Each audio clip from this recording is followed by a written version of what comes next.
So I think there's a little bit of a lack of training in how to sit these days. We are a culture that sits more, and we even more now when I'm a wonky here. I'm a Pilates instructor, and I'm spending more time sitting at my chair talking to a computer through Zoom than I am and doing anything else. It's like, so I'm in this thoracic flexion, and thoracic makes me think of Jurassic, so I'm getting a Jurassic spine. And if you have ever seen a little old person walking around the supermarket or where you live, around the street, maybe wandering from the shop to home in this position, it's probably not because they sat at a computer, really, because computers are quite new inventions, but it might have been because of their job. If they had a job where they were in a factory, for example, stooped over a machine. Even now, if you aren't really looking at your screen very much, but if you do spend a lot of time knitting or sewing, crocheting, you are in this position quite a lot. Yes, so there's not a lot of training in how to sit, is there? So let's do something that can help us get out of that position. Nice and easily and simply. So pelvis, where's my skeleton? There he is. Hold on a second. I have to move across the room. Oh my goodness. Here he is. This was given to me by a very good friend a long time ago. I've had him for years and years and years. I used to have a proper skeleton, but he fell apart. I mean, not one that I got out of a cemetery or anything like that, but a proper physio skeleton. Have you thinking I'm going grave digging or anything? So little plastic skeleton, look, a Halloween thing, he's got bits of blood over him. Blech, horrible. But it's simple, and it gives you an idea of where your sit bones are. So there's the base of your pelvis. Hello, base of pelvis. And there are your sit bones. So if you're sitting on a wooden chair, or if you're sitting on a wooden floor, you will feel your sit bones. They are those bony bits, and they're called your ischial tuberosities. I love that word. Ischial tuberosities, what a great name. I don't know where they come up with these things, but they're brilliant. I must have sat around the desk and thought, let's call it this. So your ischial tuberosities are very important. They are your sit bones, or sits bones. Let's call it your sit bones. And there's a lot of muscles and things that go on attached to here. A lot of fascia around this part of the body. So a lot of the time we ignore them and we sit back off them, so they roll forwards, and we tend to sit on the back of our tailbone going into the sacrum. This is your sacrum, 5 bones of your five bones of your sacrum, fuse bones that are here between your ilium. This is your iliac crest here, your hip bones, you'll know as your hip bones, either side of your pelvis, right and left side, and in between those is your sacrum, 5 fuse bones of your sacrum, and there's your amazing tailbone, your coccyx. So usually when you're walking, one hip bone will go forward, the other goes back, and vice versa. Depends on how you walk, what your gait's like. Injuries, surgeries, things like that can change your gait, and which will show up in your knees and your feet, but also up in your shoulders and your head. So let's start with our sitting position. Sit on your sit bones. Can you find your sit bones? So have your feet planted on the floor. So be on a chair where your knees can bend in a good 90-degree position. So your knees aren't higher than your hips. You want your knees higher than your hips. It creates a lot of tension around your hips and a lot of issues with the spine. So feet flat. Let your feet notice the floor. Notice your sit bones. And then just have a little play. Just notice right and left sit bones. So imagine that your sit bones are like feet, and they're just walking. One's going forward, one's going back. They're like they're walking on the floor. And just notice as you do that, your body will rotate from side to side.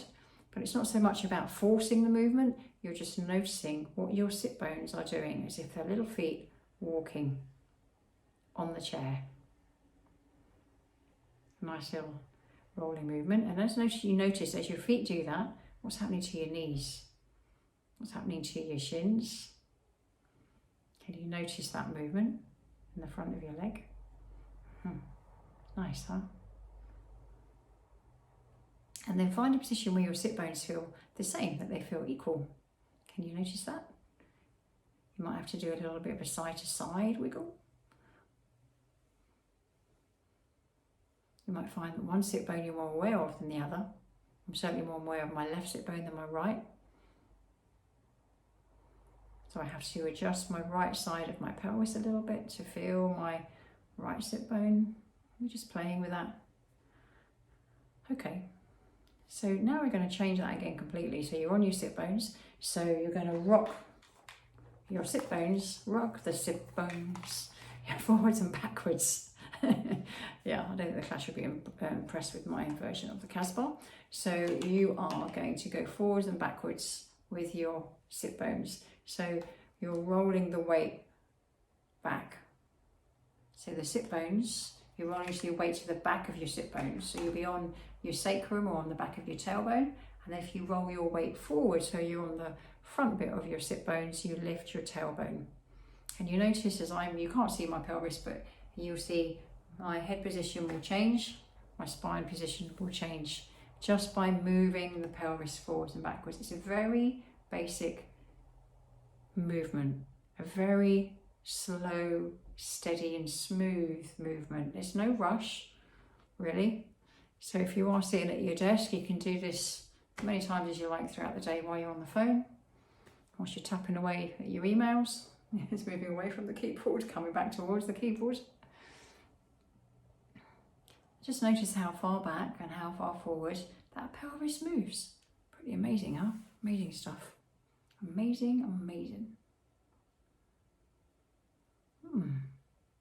And then see if you can let the head join in. So this is probably a move that you can't do when you're driving, but you can do that pelvic movement as you're driving. When you're holding your wheel, you can tuck your pelvis forward and backwards, because most of us sit in a tucked under position when we're driving, which puts a lot of pressure down on the pelvic floor and the organs. And you might be leaning over onto one side if your arm's out the window, because it's quite sunny at the moment. You might lean over onto that side a bit more. Whichever side you lean over onto more, just notice if you do that, you'll be putting more weight on one side of the body and one side of your spine and one shoulder, and your neck will change position, your breathing will change, and that will alter what's happening, the mechanics of your abdominals and your pelvic floor and your diaphragm. So if you're driving, don't do this. But if you're at your desk, or if you're at home, sitting, tucking under, allow your sternum to drop back towards the chair and allow your chin to drop down towards your throat. So you've rolled the pelvis, you've tucked under, and then you're going to come back onto your sit bones. You're rolling forward, so the weight goes forward onto the front of your sit bones. So your tailbone is now off the chair and your sternum is going to lift to the ceiling. So your face will follow your sternum. You create space here between the sternum and your chin. And then your chin drops back down to your breastbone, your sternum, which goes back towards the chair. And you start to roll the weight to the back of your sit bone, so you end up back on your tailbone. And as you roll forwards again, the weight goes onto your sit bones. And as you roll the weight onto your sit bones, you start to come off your tailbone. Your chest bone responds to what's happening in your lower back and in your pelvis. It lifts and your face lifts. That's why you can't do this driving, because you won't be looking at the road. And then you tuck back under again. So the weight from the pelvis rolls back onto your sit bones, and you roll back onto the tailbone part of the spine as the chest bone drops back and the chin drops towards your throat. And then you start to roll the weight back onto your sit bones. Your sternum starts to feel as if it's being pulled up towards the ceiling. You're lifting your tailbone, your sternum lifts and your face lifts. So notice the orientation of your nose, where your nose goes. Your nose comes down as if you're drawing a line with your nose up and down. Nose goes down towards your chest bone, which goes back as you tuck under. And then you roll that weight back onto your sit bones, rolling forward of your sit bones as you lift your tailbone, your sternum lifts and the nose lifts. Nice, gentle, smooth rocking movement.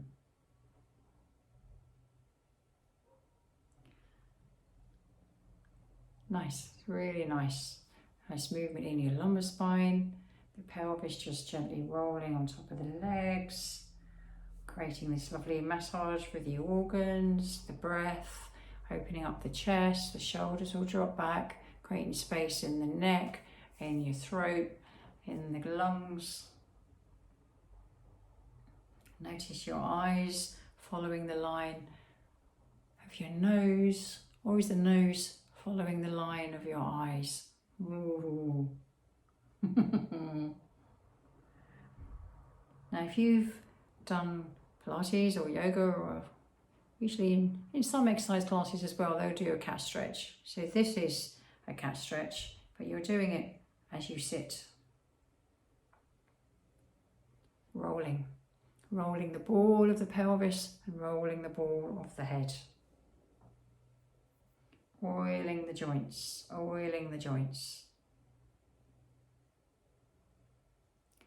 And then come back and find your sit bones.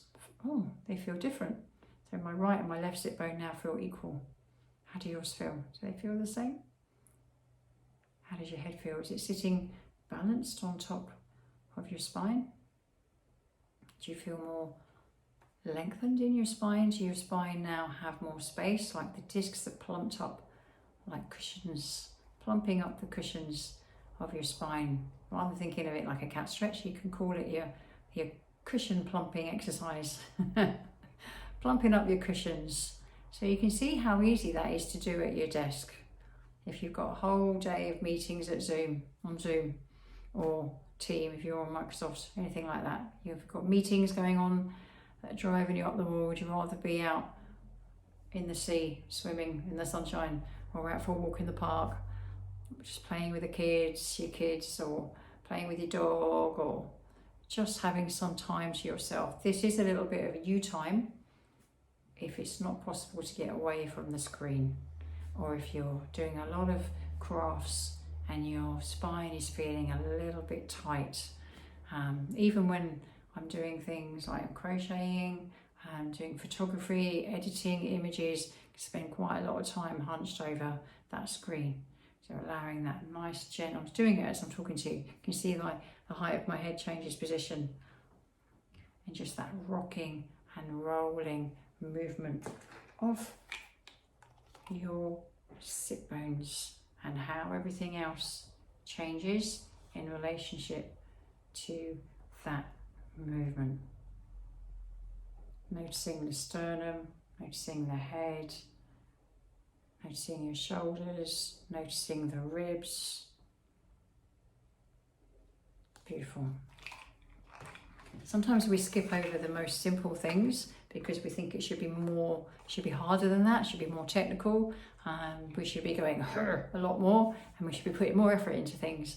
But sometimes we kind of forget the smaller, simple, gentle movements are working with the deeper, smaller areas of the body, smaller little muscles, working with the nervous system, working with your mind, getting your mind and your body to talk to each other to create this gentle flow, this gentle rhythm. Happy practicing.